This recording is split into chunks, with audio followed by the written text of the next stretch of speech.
എടുത്ത കൈ കടിച്ചിരിക്കുന്നു. ഇതിലും എല്ലാ കാര്യത്തിലും നീ തന്നെയല്ലേ ജയിച്ചിരിക്കുന്നത്.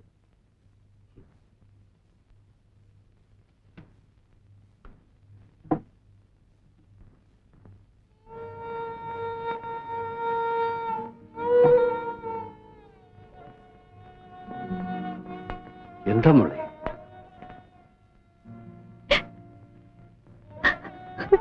എന്താ മോളെ?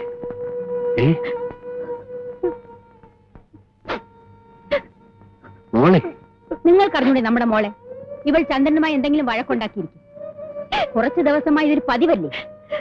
ഇവളുടെ ഈ മട്ടും ഭാവം കണ്ടാൽ ആരാ കുറ്റപ്പെടുത്താതിരിക്കുന്നത്? ഞാനെന്നിവിടെ കഴിഞ്ഞോട്ടെ ഡാഡി. എന്റെ മോളെ, ഇത് നിന്റെ വീടല്ലേ? നീ ഇവിടെയല്ലേ കഴിയേണ്ടത്, അല്ലേ?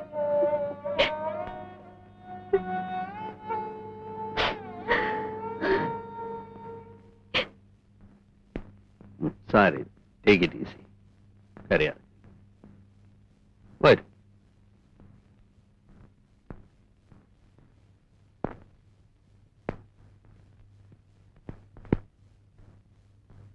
വീണ്ടും പഠിക്കണമെന്ന് അവൾ പറയുന്നു. എന്താ ചന്ദ്രന്റെ അഭിപ്രായം? ശരി, പഠിക്കട്ടെ. കോളേജ് തുറന്നിട്ട് 1 മാസമായില്ലേ? ഇനി ഇവിടെ എങ്ങും അഡ്മിഷൻ കിട്ടില്ല. തിരുവനന്തപുരത്തുള്ള എന്റെ ഒരു സുഹൃത്തിന്റെ ഏർപ്പാടിൽ അഡ്മിഷൻ ശരിയാക്കിയിട്ടുണ്ട്. പക്ഷെ അവിടെ ആവുമ്പോ ഹോസ്റ്റലിൽ താമസിക്കേണ്ടി വരും. ശരി, ആയിക്കോട്ടെ. അല്ല, ചന്ദ്രനെതിര് പറയില്ലെന്ന് എനിക്കറിയാം. ഞാൻ ഉറങ്ങട്ടെ.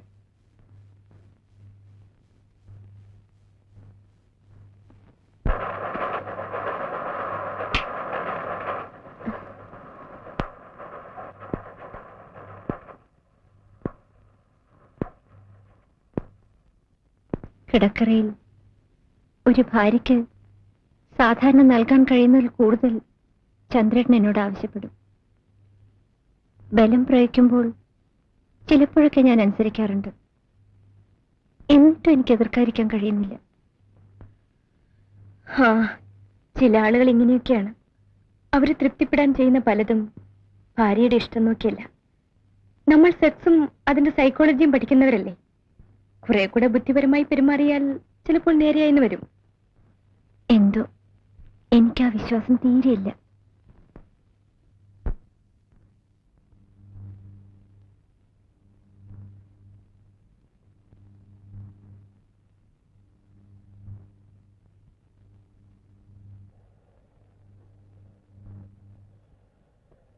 എന്നെ കുറിച്ച് പ്രദീപ് ഒന്നും പറഞ്ഞില്ലേ?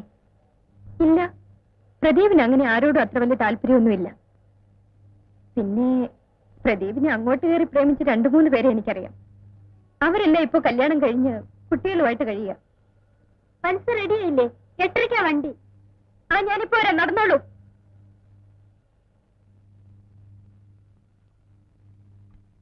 കത്ത് വന്നില്ലായിരുന്നെങ്കിൽ മോളെ തനിച്ചു വിട്ടിട്ട് പോയില്ലായിരുന്നു. മറ്റന്നാ വരാം. നാളെ തന്നെ വന്നോളി. അമ്മച്ചി വിടില്ല. കഴിയുന്നതും വേഗം വരാം.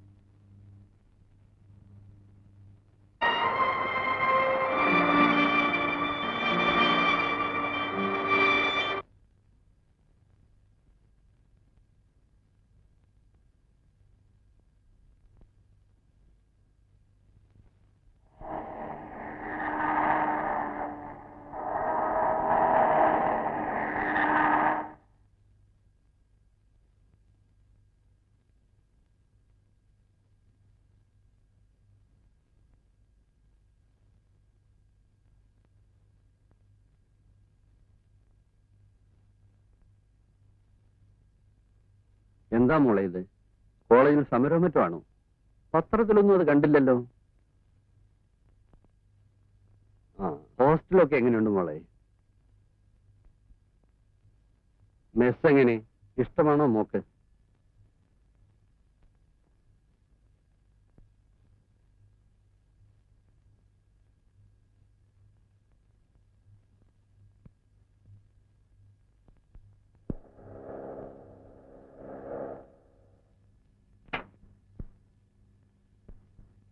അപ്പൊ ഹോസ്റ്റലിൽ മടുത്തു അല്ലേ?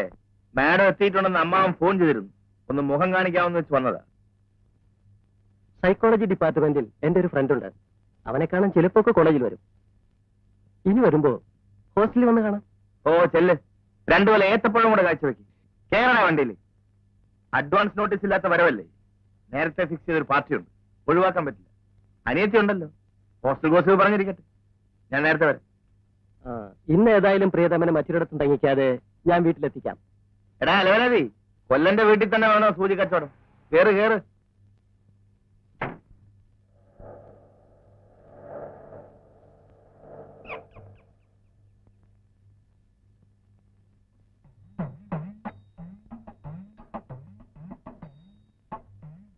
മമ്മി എപ്പോഴും വരുമ്പോ ലേറ്റ് ആവാറുണ്ടോ? സായിബച്ചനല്ലേ, തീരുമ്പോഴേ വരൂ. ചിലപ്പോ ചന്ദ്രാട്ടം കൊണ്ടുവരും.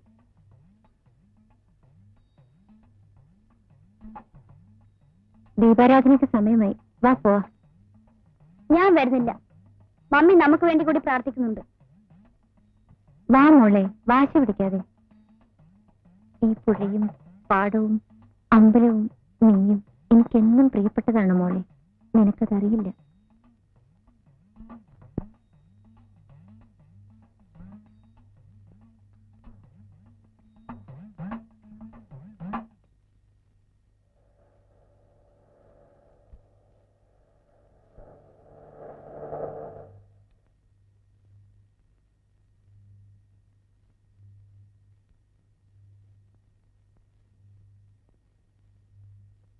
മോള് വന്നെന്ന് ചന്ദ്രൻ പറഞ്ഞു. ഹോസ്റ്റൽ ഇഷ്ടപ്പെട്ടില്ലെന്നും പറഞ്ഞു. എന്ന് ഞാൻ ആരോടും പറഞ്ഞില്ലല്ലോ. ഞങ്ങൾ നിർബന്ധിച്ചിട്ടല്ലോ ഹോസ്റ്റലിലോട്ട് പോയത്. അത് ഞാൻ പറഞ്ഞില്ല. സോറി മാഡം, അരിയന്റെ പഴമനസ്സിൽ തോന്നിയോണ്ട് പറഞ്ഞത്. എന്നാ വാ വീട്ടിൽ പോ. അല്ല, നിങ്ങൾക്കൊല്ല ആഹാരം കഴിക്കണ്ടേ? ചോറ് വിളമ്പാൻ പറയാം.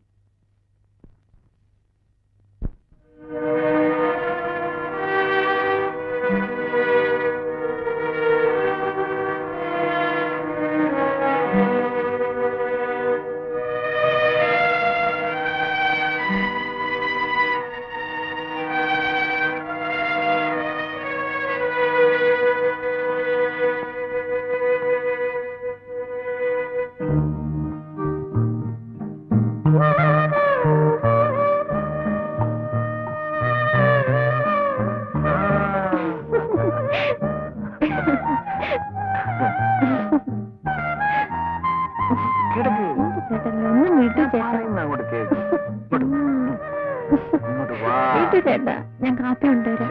ഇങ്ങോട്ട് വാ.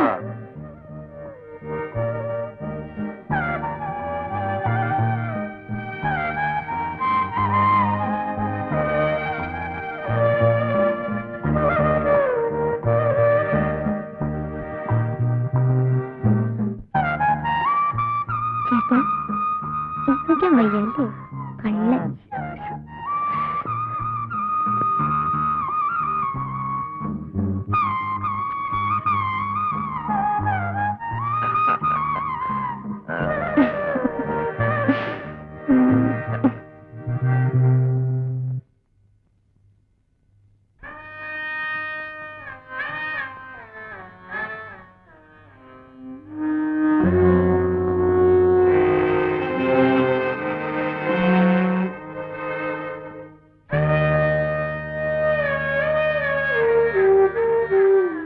ഒരുപാടായി നോക്കി തീർന്നില്ലേ? നിനക്കിതൊന്നും കാണണമെന്നില്ലേ? അയ്യേ, എനിക്ക് അതല്ലേ തന്നെ. This is life, the enjoyment. എനിക്ക് അത്തരത്തിലുള്ള എൻജോയ്മെന്റും വേണ്ട, ആ ലൈഫും വേണ്ട. നമുക്ക് ചുറ്റുമുള്ള ഭാര്യ ഭർത്താക്കന്മാർ എങ്ങനെയാ കഴിയണത്? നീ പോയി അന്വേഷിക്കും. പൂർണ്ണ സംതൃപ്തി, അതാണ് സെക്സിന്റെ മതം. Do you follow me? No. എങ്കിൽ പോയി കിടന്നോളൂ. ആ പുസ്തകം ഒന്ന് തരൂ. Don't disturb me. Sorry for the disturbance. Madam ഇന്ന് നല്ല മൂഡിലാണെന്ന് തോന്നുന്നല്ലോ. എങ്കിൽ വാ.